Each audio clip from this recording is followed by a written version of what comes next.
sa pýtate. A ja odpovedám. Peter, v diskusii na Topkách si bol obvinený z toho, že si bol komunista a eštebák. Prosím ťa, vyjadri sa k tomu, či je alebo nie je to pravda. No, toto je veľmi ľahká otázka, ľahká odpoveď. V živote som nebol členom komunistickej strany a v živote som nepodpísal žiadnu dohodu s EŠTB.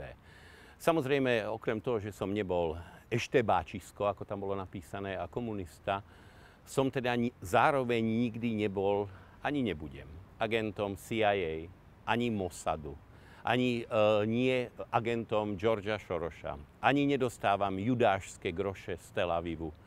Proste všetko toto je prostá nepravda.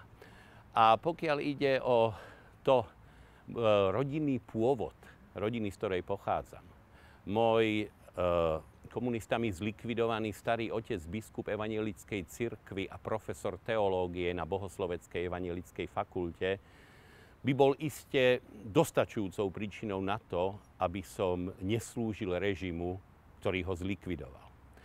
A treba povedať, že som zhodou okolností nebol zrejme ako jediný z kolektívu lekárov ani len členom Zväzu Československo-sovietskeho priateľstva, čo ovšem neznamená, že mám negatívny postoj k tomuto veľkému zoskupeniu slovanských i neslovanských blízkych národov.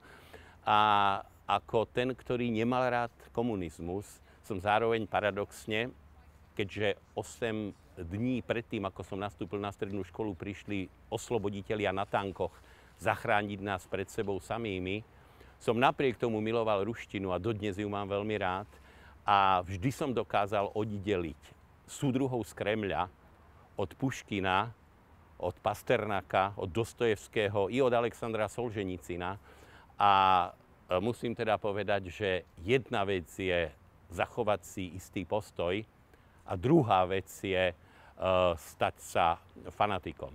Musím povedať, že všetci tí, ktorí o mne hovoria veci, ktoré boli položené v otázke, proste sprosto klamu.